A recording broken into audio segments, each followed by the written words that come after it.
Euskal Herria es mi tierra madre, un país al que amo apasionadamente, una tierra mágica y antigua de una belleza sobrecogedora.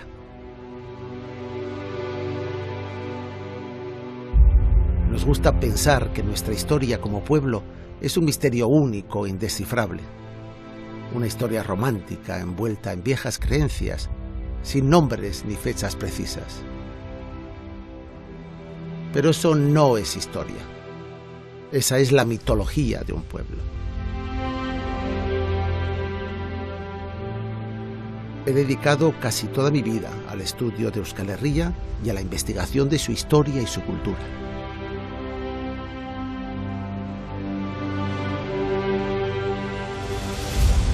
Una parte muy importante de la vida de los vascos está profundamente unida al mar. El mar ha modelado nuestra personalidad y nuestra historia de los últimos siglos, y solo muy recientemente hemos empezado a alejarnos de él como modo de vida. A través de la historia, miles de familias vascas han entregado las vidas de sus hijos al mar. A cambio, ha habido periodos en los que el mar nos ha proporcionado a algunos de los mejores marineros del planeta. Jugándose la vida en este escenario salvaje, los vascos han escrito páginas cruciales de la historia de la navegación. En el Atlántico Norte, en la exploración de América, atravesando en ambas direcciones el Océano Pacífico. Pero ¿cuándo nació este poderoso vínculo de los vascos con el mar? ¿Cuándo conseguimos superar el miedo a su fuerza, a su olor, a su oscuridad y aprendimos a amarle? Hoy vamos a explorar esta larga y profunda relación. Quiero invitarles a un viaje en el que descubramos juntos una nueva historia de los vascos, más allá de las brumas y de las leyendas. Quiero contarles una historia de Baskonia.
Los vascos nos sentimos como un pueblo marinero y a veces también como un pueblo isla, como si nuestro destino estuviera unido a las olas del océano, como si por nuestras venas corriera directamente el salitre del mar.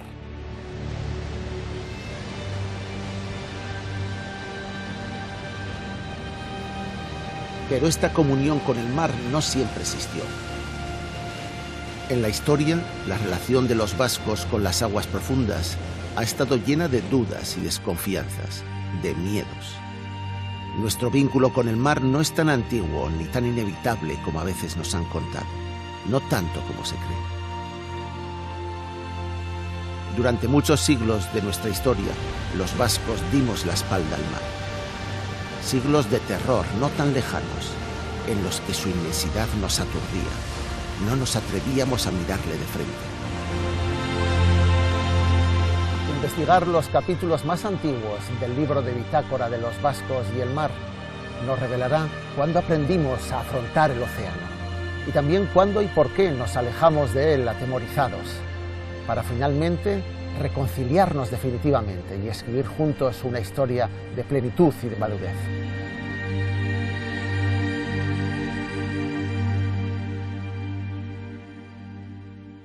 La mayor parte de las cuevas que fueron habitadas por el ser humano en la prehistoria de Baskonia estaban muy cerca del mar, en las proximidades de los estuarios, lo que hoy es la primera línea de costa.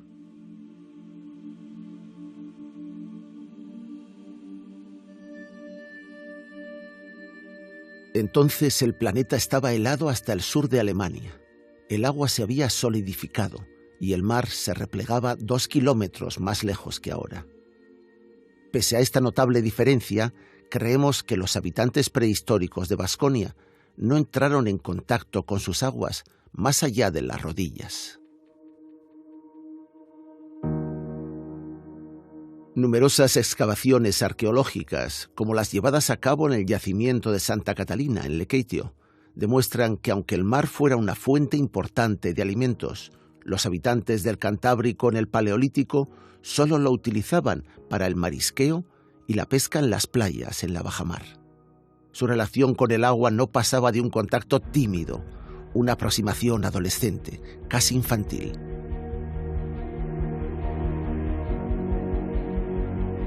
Aquí mismo, en las cuevas de la punta de Santa Catalina, en Lekeitio, un grupo de arqueólogos ha dedicado muchas horas a discernir y escoger con pequeñas pinzas quirúrgicas todos los restos de vértebras, espinas y otros restos óseos de pequeños peces.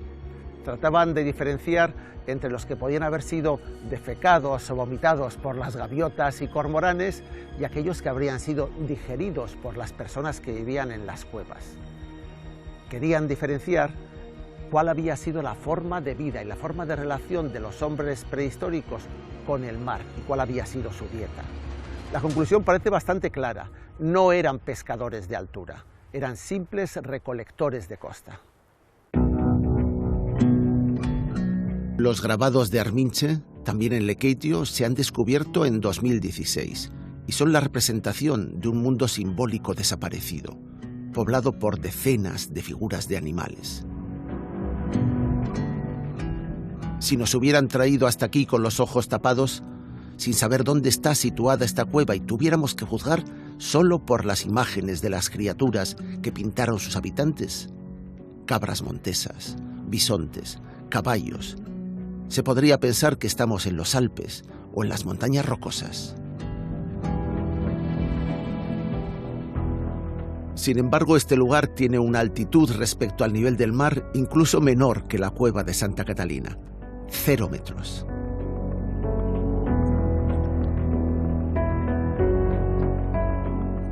Hay certeza de que el plato favorito de aquellos pobladores del Paleolítico eran los cervatillos o las crías de cabras salvajes. Pero hace ya tiempo que los arqueólogos descubrieron que ocasionalmente también eran unos entusiastas devoradores de marisco.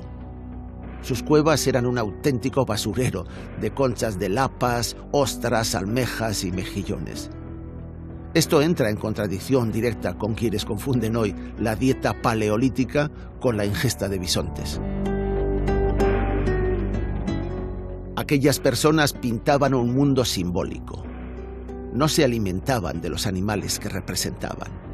La relación entre los animales de sus pinturas y los restos de comida descubiertos es casi inexistente.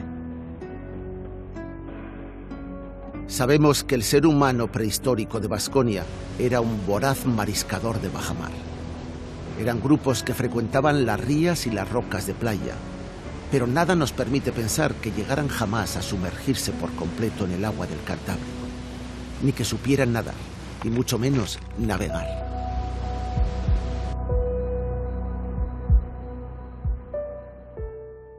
Estamos solo a 5 kilómetros de la ría de Guernica y a 8 kilómetros del puerto de Ea, en el castro protohistórico de Arrola. Desde aquí se ve un amplio horizonte de mar, pero parece que los pobladores de los castros en la Edad de Hierro se alimentaban sin dificultad. Tenían una buena provisión de carne procedente de sus rebaños y suficiente cereal en sus campos. No estaban interesados en mojarse las piernas, ni siquiera para recolectar moluscos como sus lejanos antepasados de las cuevas. Sus condiciones económicas y sus técnicas de producción les permitían sortear el mar y seguir evitándolo. Mientras que en otros lugares, como en el Mediterráneo, se había producido una explosión de pueblos de navegantes. Los egipcios, griegos, fenicios, romanos, cretenses, cartagineses, que ya habían recorrido miles de millas marítimas. Los vascones y los bárdulos no se aventuraban jamás a subirse a una embarcación de altura.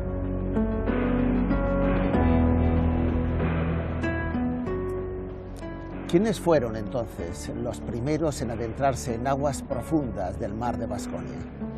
¿Quién tenía la experiencia marinera y el conocimiento naval para atreverse a intentar dominar el océano? La respuesta histórica es bastante clara: los conquistadores romanos, no nosotros, no los pueblos indígenas de Vasconia.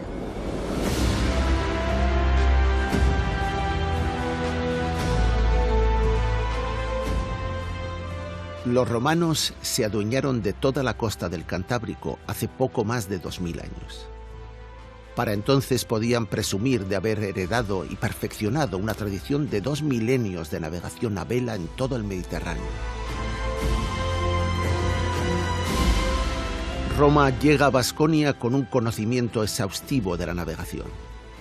Su soberanía sobre las antiguas tierras de los fenicios, griegos y egipcios les había otorgado la oportunidad de apropiarse también de toda su experiencia y cultura marítima.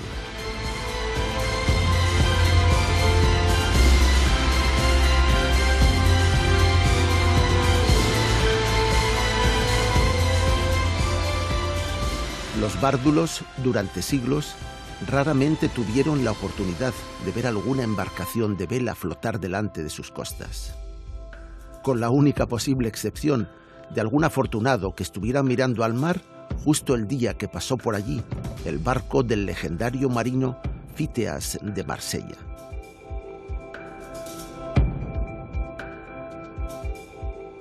Debió de ser hacia el 330 a.C., cuando Píceas afrontaba por primera vez la ruta del Atlántico y exploraba hasta Britania. 3 siglos más tarde, naves militares procedentes de la Galia comienzan las exploraciones estratégicas para afrontar la fase final de las guerras contra los cántabros. Sin duda, la visión de aquella flota debió de resultar sorprendente para los poblados costeros de Vasconia.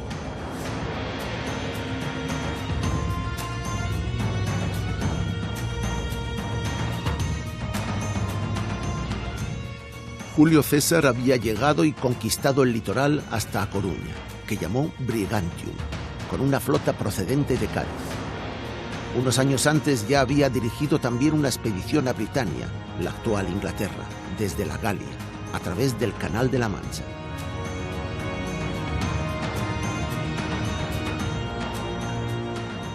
Antes o después, los barcos romanos tenían que empezar a frecuentar el oscuro Cantábrico.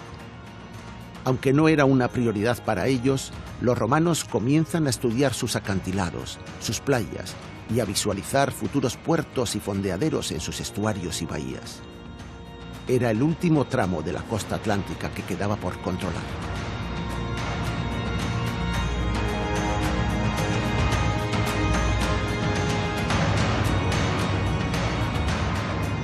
Había construido faros en todos los cabos principales, desde Cádiz hasta A Coruña.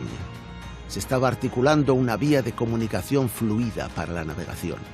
Solo les faltaba por cubrir el área cantábrica. Esto demuestra que nuestra costa fue la última en ser conquistada por Roma y, por tanto, la última en incorporarse a la navegación. A pesar de su dominio en el mar, los pilotos romanos no se encontraban especialmente a gusto en las aguas oscuras e infinitas del océano, pero tenían los conocimientos y recursos necesarios para afrontar con éxito travesías de altura, siempre que se mantuvieran a vista de costa.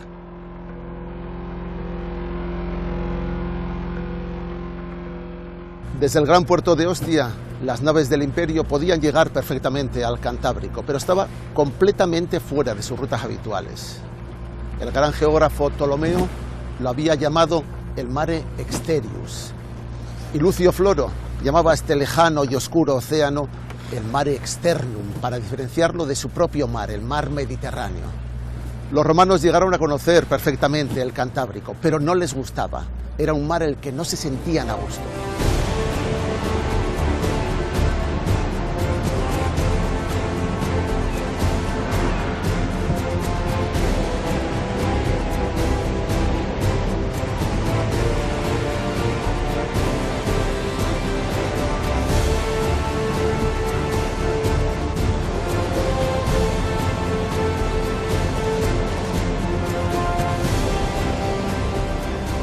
El escritor, científico, naturalista y militar romano Plinio el Viejo, el mismo que perdió la vida en la catastrófica explosión del Vesubio en Pompeya, ubica a los bárdulos en el Sinus Aquitanicus, o sea, en el Golfo de Aquitania, que nosotros llamamos desde la Edad Media el Golfo de Vizcaya.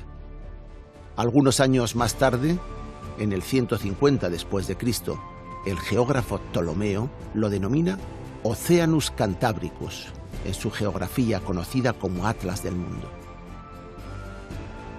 El nombre actual, Mar Cantábrico, se lo dieron los romanos. Ellos conquistaron, después de una terrible campaña militar, todo el territorio del pueblo cántabro, desde el interior hasta la costa. Y allí en la costa, en el litoral, fundaron los primeros puertos navegables. En recuerdo de aquella campaña militar, lo denominaron Oceanus Cantabricus.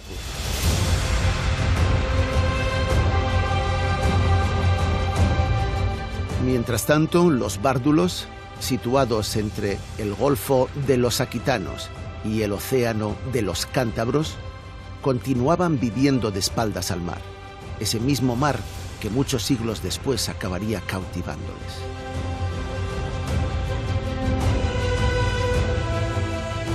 Los romanos crearon una densa red de puentes y calzadas de un extremo a otro de su imperio, en la que integraron a los bárdulos y vascones como pueblo, pero también crearon una invisible Vía Maris Atlántica que recorría la costa del Cantábrico. En ella fundaron los puertos más importantes, tales como Flavióbriga, Casturdiales actual, y Oyaso, nuestro Irún.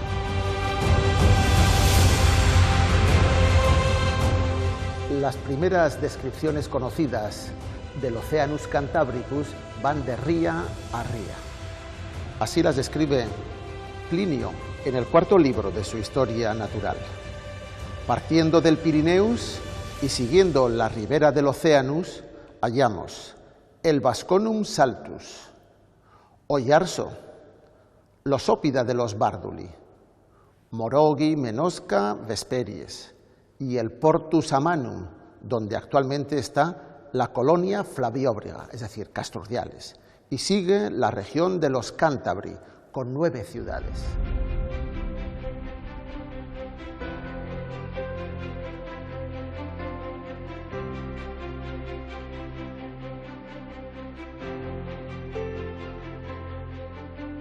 Tenemos que recordar que el conocimiento de la navegación de larga distancia y la descripción, por tanto, de la costa vasca y su conocimiento y exploración nos vienen de los romanos, pero no de los romanos comerciantes, sino de los militares.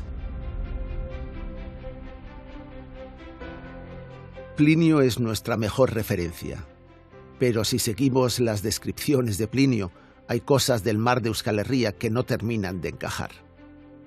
Es fácil de identificar el primero y el último puerto de su lista, Oyaso y Portus Amanum, con las poblaciones actuales de Irún y Casturdiales. Pero desconocemos a qué fortalezas bárdulas se refiere Plinio con los nombres de Morogi, Menosca y Vesperies. Seguramente hayan sido sustituidos por algún topónimo vasco más reciente. Por tanto, no sabemos qué puertos tenían a sus pies. Morogi, situado en la ría del Urumea, entre Santiagomendi y Urgul, podría ser Donostia, o incluso Astigarraga, pero no tenemos evidencias seguras. A Menosca se la podría asociar razonablemente con los hallazgos arqueológicos recientemente descubiertos bajo la iglesia de Zarauz, pero habrá que confirmarlo. Y Vesperies podría identificarse con alguno de los muchos asentamientos romanos de la ría de Guernica. Encontramos hallazgos romanos en Bermeo, en Portuondo y en toda la ría de Urdaibai. Se sospecha que al menos hay una embarcación romana hundida que ha ido desperdigando su carga a través de los siglos en forma de restos de ánforas. La ría de Urdaibai, con pequeñas calas y fondeaderos protegidos en su bocana, es un escenario altamente romanizado. Pero el mayor descubrimiento se escondía al fondo del estuario de Urdaibai, una pequeña ciudad-mercado portuaria perfectamente protegida. Esto es Forua, un antiguo fórum romano que ha sido excavado por los arqueólogos durante décadas. Es el yacimiento romano más importante de Vizcaya. Para conocerlo mejor hemos quedado con su directora, con la directora de la excavación del yacimiento desde hace décadas, la doctora Ana Martínez Salcedo, que nos recibe en un lugar muy especial. Ana, buenos días, gracias por acogernos en este extraño lugar de Forua. ¿Me dejas que te lea una cosa que alguna vez te escribiste? Porque quisiera un comentario tuyo sobre ella. Dijiste una vez, la vía Maris, como ruta de penetración de elementos culturales y humanos, debió de desempeñar un papel de primer orden en los momentos iniciales de los contactos de Roma con nuestro territorio.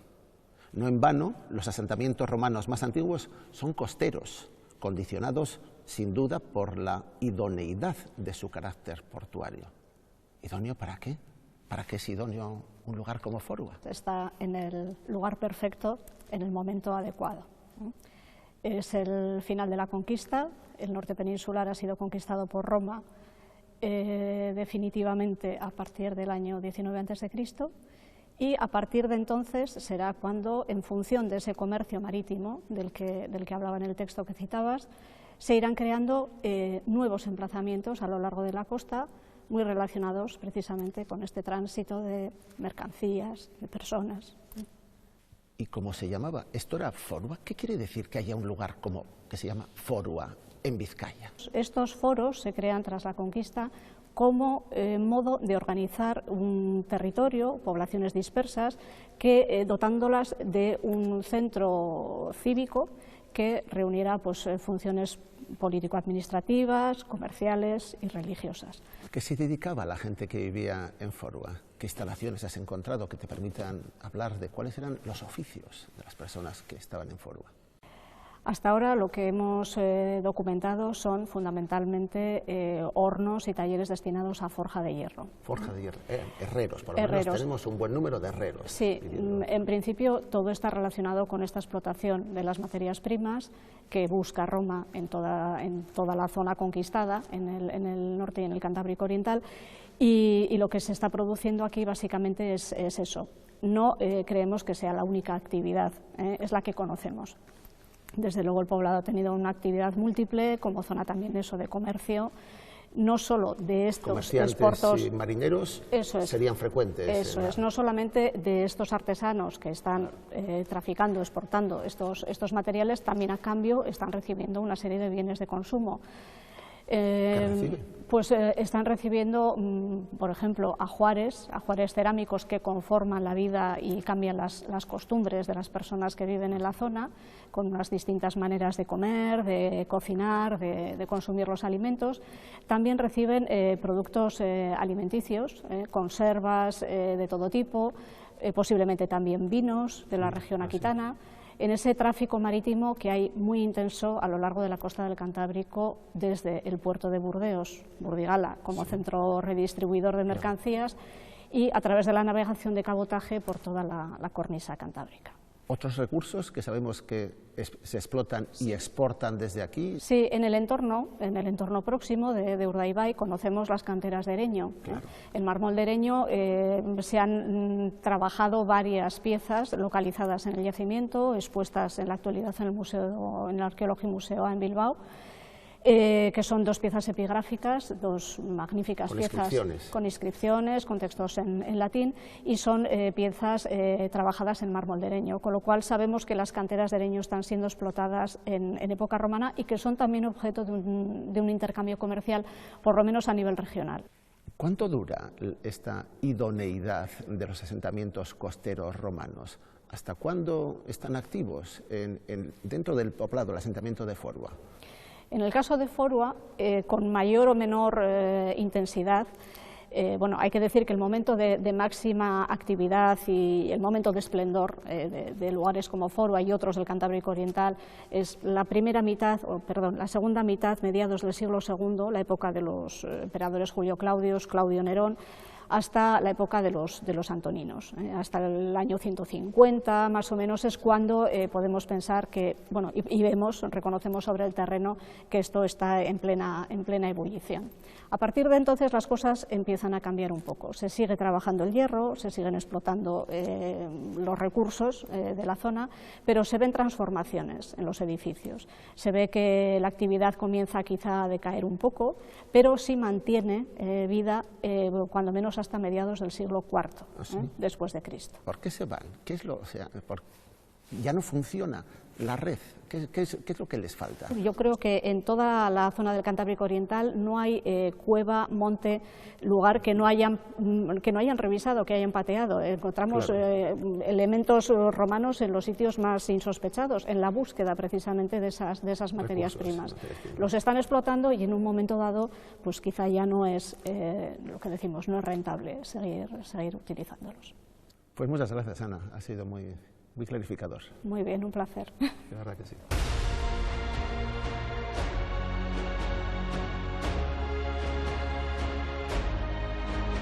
Además de en Forua, los romanos se asentaron en todos los puertos vascos que consideraron idóneos.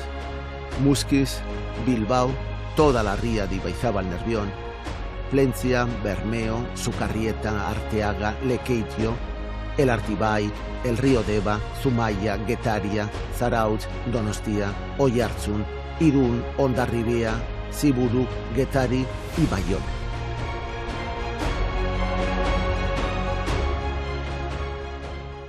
Hemos llegado a la boca del puerto de la costa vasca que más actividad tuvo en época romana. Estamos en el fondeadero de Asturiaga, en el Cabo de Iguer. Probablemente este es el punto que Ptolomeo denominaba Easo Promontorium Pirinei, hace 1900 años. Aquí se había señalado el descubrimiento de un barco hundido, el primer pecio romano de la historia de Baskonia.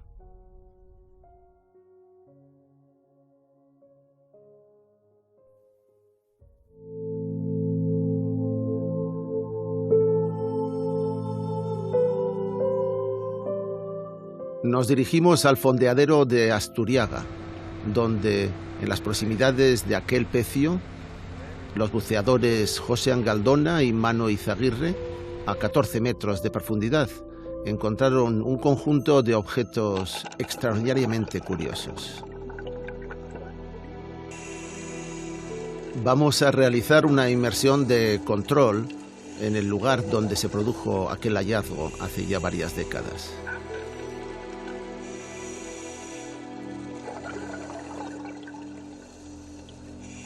Todos los historiadores vascos las conocen bien. Son unos pequeños apliques de bronce en forma de cabecitas de dioses romanos.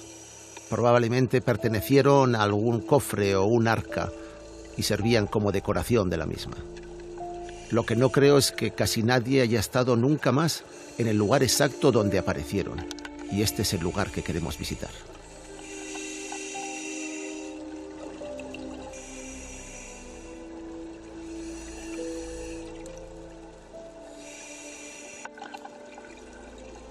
Esta figurita con este tocado de media luna es típicamente romana, probablemente del siglo I o siglo II. Debe ser una representación de Selene, la luna, o bien de sus variaciones, la Isis egipcia, que entonces estaba muy difundida, o incluso Diana, Artemisa.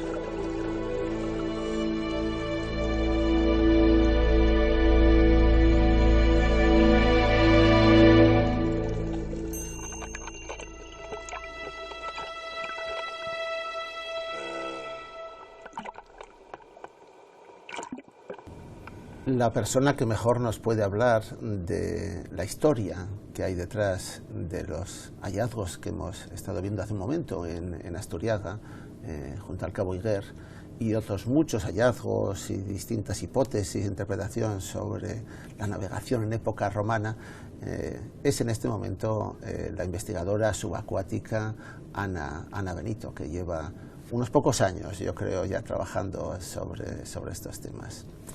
Ana, te queríamos preguntar, ¿de qué época son los restos navales más antiguos que encontramos en la costa vasca? Son sobre todo no romanos, sino protohistóricos. Los más antiguos son protohistóricos. Un poco anteriores a la llegada de los romanos. Entonces, de las tribus que habitaban en esta zona, por ejemplo, aquitanos, vascones, caristios y otros.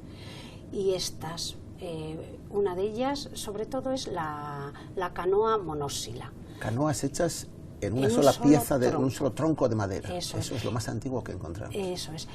Y posteriores a esas canoas hechas en un solo tronco de madera, ¿cuáles son los siguientes hallazgos que encontráis? Bien, bueno, pues un poco lo que habéis visto esta mañana, o la zona por donde habéis andado. Ahí, en el año 75, se habla de que se localiza un túmulo de... Un túmulo es un montón de piedras y materiales. Eso es, pues un pecio en realidad de una nave mercante, con mineral de hierro, procedente casi seguro, claro, de las peñas de Haya, que están al lado, y además entre este material pues afloraban los restos del casco, junto a fragmentos de cerámica romana, que es muy habitual en esa zona.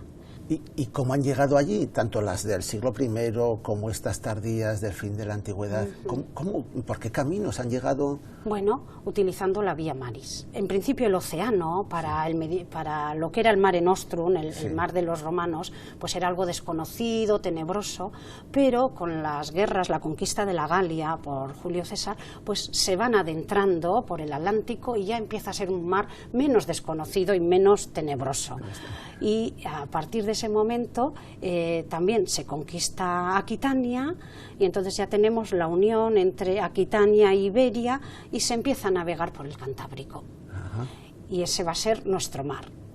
Entonces ahí había dos tipos de navegaciones, una navegación de gran cabotaje, vamos a decir, y otra de pequeño cabotaje o de cabotaje medio, que se movía por nuestro golfo, lo que llamaban ellos el Sinus Aquitanicus, es decir, nuestro golfo de Vizcaya, o para los franceses de Gascuña. ¿Qué tipo de barcos se movían? En principio pensamos, también como hipótesis, que al principio evidentemente se movían con barcos traídos del Mediterráneo, pero posteriormente pues empezaron a construirse aquí en el entorno, vamos. ¿Hubo astilleros entonces, crees? Debió de haber astilleros, evidentemente. De hecho, Julio César, en las guerras de las Galias, menciona que se empiecen a construir barcos in situ para las tropas. Entonces, bueno, pues si se va a hacer para las tropas, después de la Paz Augusta, después de las guerras cantábricas, va a ser utilizado también para la navegación mercante, evidentemente, y para la navegación de personas, de mercancías. ¿Y esos barcos que se hacían aquí y que navegaban por este mar eran distintos de los del Mediterráneo? ¿Tenían que ser distintos? Sí, en principio sí. Si los haces ex profeso, tienen que ser distintos. De hecho, hoy también nuestros barcos pesqueros de aquí, los del Mediterráneo, no son iguales. Entonces aquí tenían que tener proa y popa más elevada, también un francobordo más alto. ¿Qué es? El francobordo es la distancia que hay entre la línea de flotación y la cubierta del barco. Y la borda del barco, claro. Así, o sea, eran más altos en proa y popa y más altos también en las bordas. Eso es. ¿Para qué? Pues evidentemente para hacer frente al oleaje, que aquí es mucho más habitual que en el Mediterráneo, al oleaje y a las marejadas. Entendido. ¿Y de tamaño? Y de tamaño, en el Mediterráneo, los que se han hallado andan sobre los mayores, sobre los 30 metros de eslora y unos 8 metros de manga, y sin embargo, aquí se supone que serían un poco menores y podrían andar entre los 20 metros de eslora y los 4 o 5 de manga. Encontráis mucha cerámica, me dices, porque es un objeto al final duro y que aguanta bien debajo del agua. Encontráis algunos restos de anclas, sobre todo te has referido. ¿Por qué no encontráis más barcos? Ya. Bueno, porque por las propias condiciones del Cantábrico. ¿Ah, sí? Sí, eso no solo es en época romana, sino en épocas posteriores ha ocurrido un poco lo mismo. es muy difícil que se conserven bien pecios, es decir, barcos hundidos en nuestro litoral, porque si están cerca de la costa, pues resulta que con las mares de fondo, pues acaban al final destrozándose. Los tritura. Eso es, y los dispersa, entonces sí puedes encontrar restos, pero es muy difícil, sobre todo las maderas, salvo que estas estén en zonas de cieno, de lodos, en lodazales, pero si no es muy difícil si están abiertos, en mar abierto. Y además hay que tener en cuenta que tenemos una plataforma continental muy estrecha, que a pocas millas de aquí encontramos ya el talud, hay un escalón impresionante, y está la fosa de Cabretón con casi 3.000 metros. De profundidad. Eso está muy cerca también. Sí, está muy cerca. Eso ha condicionado también la pesca actual, quiero decir que no estamos hablando de nada extraño, y es muy nuestro, ¿no? De todas las épocas, esto nos ha condicionado. Pues te deseo que tus deseos, que son los nuestros, se hagan algún día realidad y que podamos ver los resultados. Te agradezco mucho, Ana, te agradezco esta conversación que ha sido muy ilustrativa debajo del agua. Ojalá lo consigamos, y muchísimas gracias a vosotros. A ti.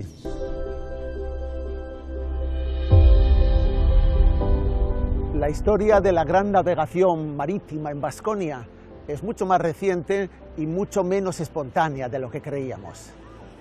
No empieza con los mariscadores y tímidos pescadores de la prehistoria. Nuestra verdadera historia de la navegación empieza con los romanos. Y nuestro gran referente era el principal puerto del mundo, el puerto de Ostia. Ostia significa la boca del río Tíber, la boca, la puerta de Roma, la ciudad a la que llegaban todas las mercancías, toda la pesca, todos los marineros del mundo conocido por los europeos hace 2000 años.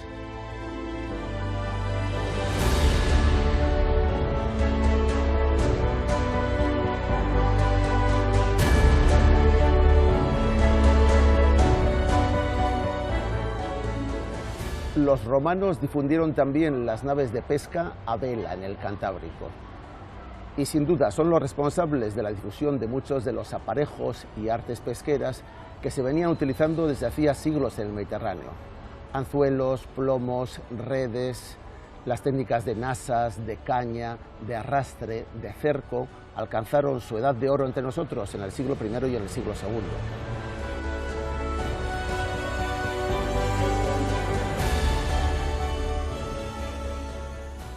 En los mosaicos romanos del Mediterráneo se aprecian las especies que se pescaban, prácticamente todas. El arte de la pesca también se lo debemos probablemente a los romanos. Nos enseñaron incluso a pescar sardinas ayudados por los delfines.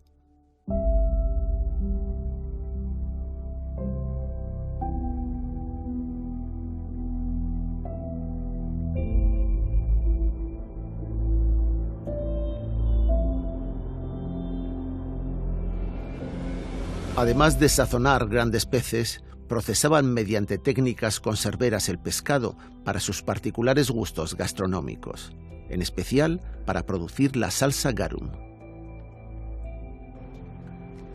La salsa de pescado llamada garum se vendía en las mejores tiendas de Roma. Era uno de los ingredientes más apreciados de la alta cocina de la época. Se elaboraba con tripas de pescado fermentado, de anchoita, de boquerón, de sardina, y se añadía a cualquier alimento, incluso a los vinos de mejor calidad. Hispania era la mayor proveedora de garum del imperio, y sabemos que muchos puertos de la costa vasca fueron creados expresamente como pequeñas factorías para producir conservas de pescado y en particular el garum.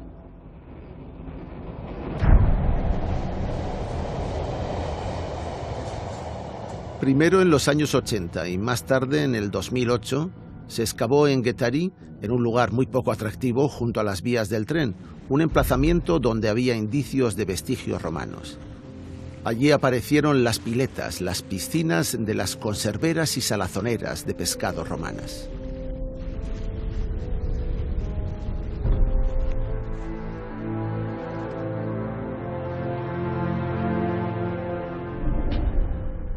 Hace casi 2000 años, en distintos puntos de la costa vasca, muchas personas, hombres y mujeres, trabajaban en factorías de conservas de pescado romanas.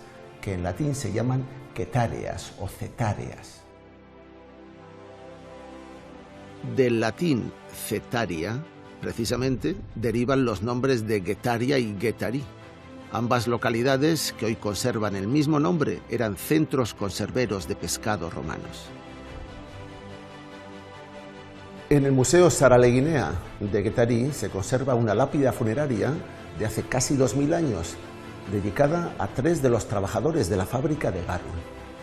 Sabemos por ella que el dueño de la fábrica se llamaba Cayo Julio Leo, y conocemos los nombres de 3 de estos trabajadores que habían sido siervos, pero que fueron liberados por su amo. Uno de ellos es Níger, el otro es una mujer, se llama Julia Hilara, y el tercero vuelve a ser un varón y se llama Adiucus. Son los primeros nombres de trabajadores del sector conservero y pesquero de la historia vasca.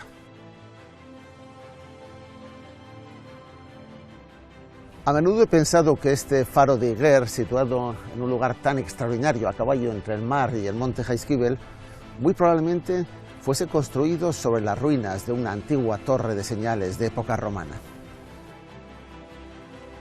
Los marineros romanos entenderían que en este punto era necesario un faro, no solo para poder entrar sin miedo en el pequeño fondeadero del antepuerto, sino para acceder al que fue el principal puerto de Roma en Euskal Herria, Oyaso, el actual Irún. Para poder entender mejor el extraordinario papel que tuvo el asentamiento, el puerto de Oyaso en la historia marítima de Baskonia, recurrimos una vez más a la arqueóloga historiadora a Merche Urteaga, que lleva, yo creo que unos 35 años estudiando la materia y estudiando este territorio. Merche, alguna vez has escrito, y yo lo he leído con delectación, lo siguiente. Dice: fueron ellos, los romanos, los que describieron y nombraron el territorio, los que narraron los modos de vida de los indígenas y los que provocaron cambios trascendentales en sus hábitos y comportamientos. El nombre de Oyaso, la primera vez que aparece citado, es en las descripciones que hace Estrabón. ¿Cómo sigue ese párrafo tuyo? No hay duda, a la vista de los resultados de las investigaciones recientes, que colonizaron el espacio guipuzcoano. Colonizar el espacio guipuzcoano. Instalaron factorías pesqueras en la costa, las famosas guetarias. Explotaron los recursos minerales. Ahí tenemos no solamente las minas de Arditurri, sino todas las que están apareciendo. Construyeron puertos, calzadas, puentes, crearon nuevos asentamientos y reorganizaron los precedentes. Hasta los rincones del valle de Urbía, al pie de Aizkorri, llegaron manufacturas de sus industrias. ¿Qué significa Oyaso para Roma? ¿Hay alguien en Roma que sabe dónde está Oyaso? Por supuesto, sí. Porque primero, este Estrabón que he citado es un griego que vive en Roma en época de Augusto y de Tiberio, o sea, hace unos 2000 años. Y él utiliza además fuentes más antiguas. Y a un empresario del puerto de Roma, a un empresario del puerto de Ostia, ¿había oído hablar de Oyaso?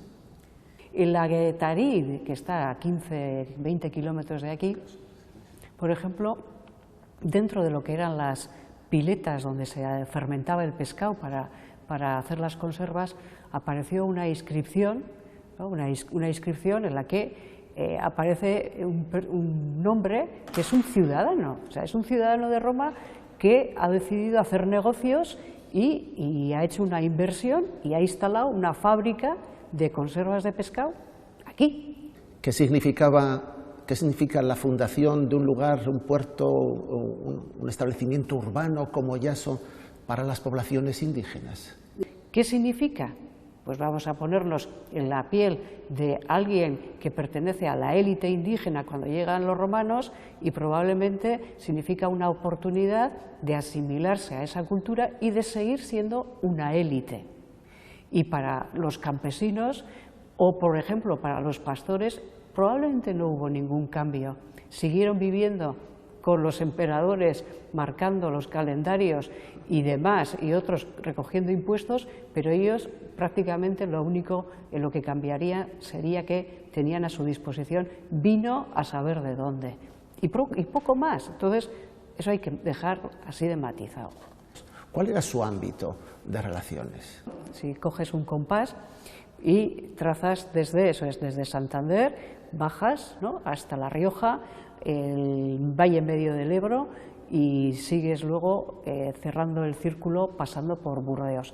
Ese es el territorio del que se abastece y donde intercambia Oyaso sus producciones. 250 kilómetros de radio, sí, es un círculo inmenso, eso es un mundo. Eso es, y además es la salida al mar del Valle Medio del Ebro. O sea, que no te olvides que Oyaso está dentro de la demarcación territorial de Zaragoza. Claro.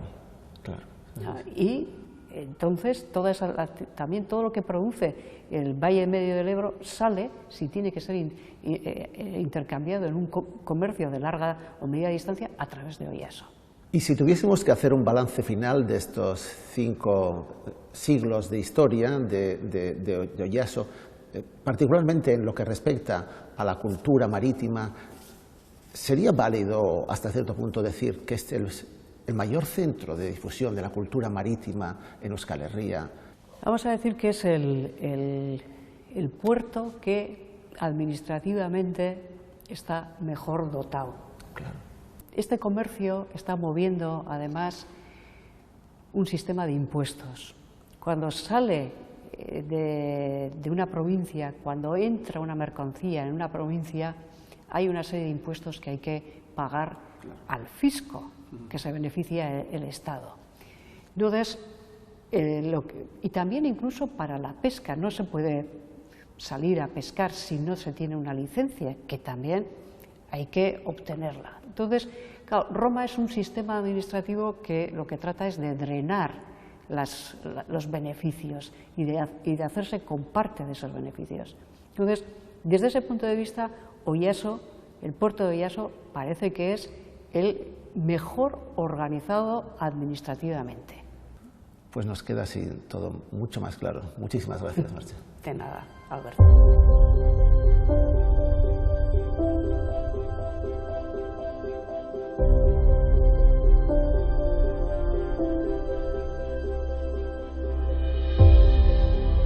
Si navegamos hacia el norte, Bayona fue el último puerto romano en ser creado en la costa vasca y el más duradero.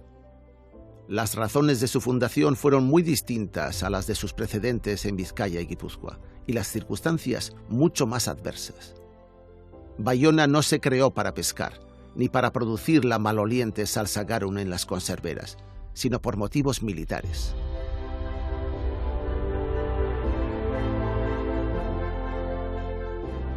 En un momento crítico de la crisis del Imperio Romano, al final del siglo III, se construyó aquí un puerto militar fortificado, una base naval con una guarnición permanente de infantería, a la que llamaban Lapurdo, y que ha dado nombre a Lapurdi. Fue la llave del comercio y el aprovisionamiento militar a través de la red fluvial de la Baja Aquitania. Las calzadas romanas empezaban a ser inseguras y era preferible moverse por el agua. Lapurdo fue un puerto romano con una actividad tardía, pero intensa. Aquí metían las grandes embarcaciones fluviales de remo y vela cargadas de grano o de vino, las naves marítimas de transporte de ánforas de aceite, los barcos militares. Aquí los armaban y aquí también los reparaban. La situación social del imperio en aquel momento era muy complicada. Había revueltas populares, empezaban a llegar las primeras invasiones de los bárbaros. Los pasos por tierra se habían vuelto peligrosos. La única salida era reorganizar el ejército y utilizarlo para apoyar lo mejor que sabían hacer, mover mercancías y hombres por el agua. Bayona era la llave de seguridad de la Alta Aquitania. En el agónico proceso de caída del imperio, llegaron en masa los germanos, los bárbaros. Suevos, alanos, visigodos y para desgracia de muchos, también los vándalos, que fueron los únicos que llegaron a dominar las técnicas de navegación del mundo antiguo. En ese momento la población local vascorromana dejó de navegar. No tenían a dónde ir ni para qué. La guarnición de infantería acantonada en Lapurdo tenía un radio de acción muy limitado y sobre todo terrestre. Se hundió la navegación comercial. Probablemente los únicos que seguían navegando ocasionalmente eran los militares. Toda la administración imperial romana de las provincias del oeste, Hispania al completo, se militarizó. Cargar un barco con mármol de las canteras de Ereño en el puerto de Forua o transportar salsa garum producida en Guetaria o Guetarí dejó de tener sentido.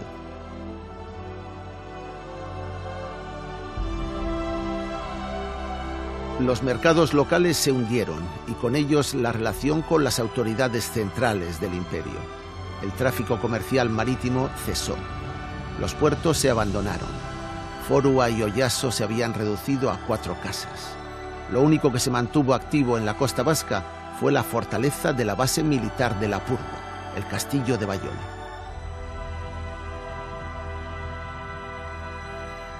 Las poblaciones portuarias estaban deshabitadas.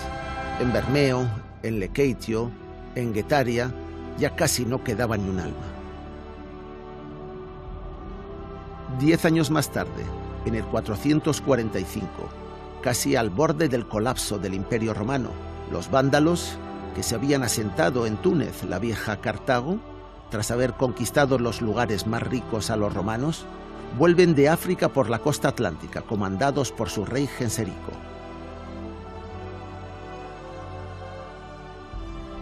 Para entonces los vándalos ya habían demostrado su habilidad en el mar. Eran los bárbaros que mejor navegaban, con mucha diferencia. Fue precisamente ese dominio lo que les permitió llegar a Roma y vandalizarla durante 2 semanas.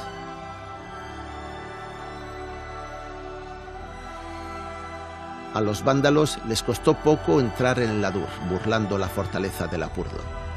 La guarnición provincial romana, que no sabemos cuántos efectivos tenía entonces, fue incapaz de parar a los vándalos. Nada podía detener a aquellos feroces hombres del mar. Para entonces ya no quedaba ni rastro de la vieja guarnición romana de Lapurdo. Detrás de estos muros no se escondía un cuartel militar, sino una pequeña ciudad desarmada perteneciente al reino de los francos. El imperio había caído y los bárbaros habían ganado la batalla. El imperio se desintegra administrativa y militarmente. Es el final del Imperio Romano. Los pueblos costeros de Bardulia, desprotegidos, se alejaron definitivamente del mar y no volvieron a navegar. El mar solo les podía traer problemas y enemigos. Las evidencias históricas de que los siguientes pueblos que se acercaron a Vasconia, visigodos, francos, ni siquiera los nuevos vascones, llegaran a dominar la navegación de altura, son muy débiles. Eran pueblos terrestres. Sin puertos activos, sin barcos y sin marineros, el Cantábrico occidental se quedó casi vacío, aunque en algunas ocasiones naves extranjeras, procedentes incluso de Constantinopla, siguieron fondeando en nuestras costas. Llegaron los vikingos y se encontraron con un pueblo que no sabía nada sobre el mar. Los vascos vivían de espaldas al océano.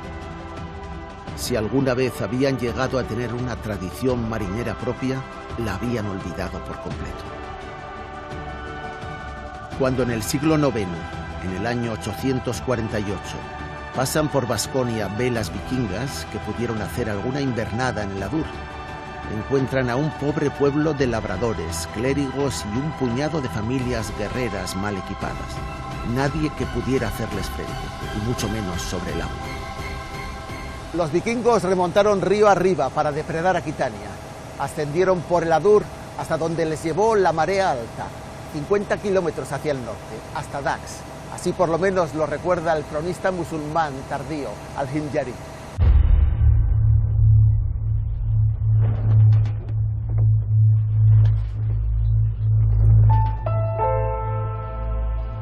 Los vascos vieron durante siglos, desde el VI al X, pasar por delante de sus costas velas exóticas, la mayor parte de ellas enemigas, sin ninguna capacidad para desafiarlas, ni siquiera de imitarlas.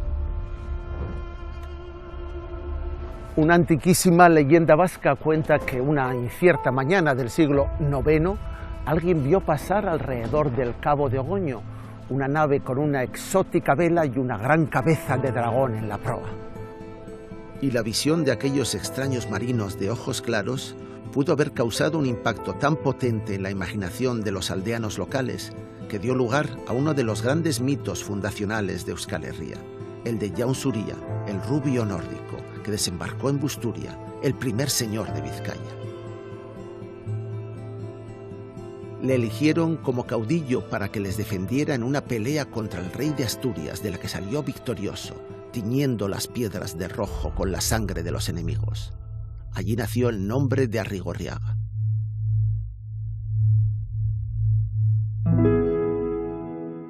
Estos mitos y leyendas fundacionales tal vez se inspiren en aquel periodo de 5 siglos en el que los vascos, distanciados del mar, vieron atracar un barco con aquellos hombres rubios a bordo.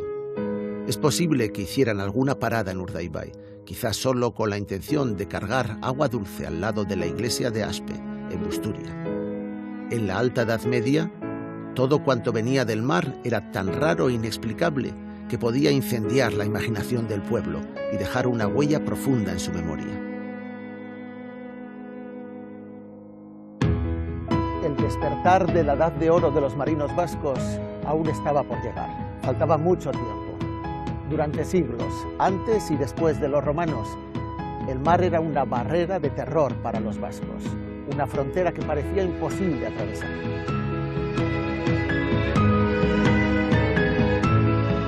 Hasta la refundación de los puertos romanos a partir del siglo XI, el mar profundo, el océano, permaneció ajeno a los vascos, a sus vidas y a sus sueños.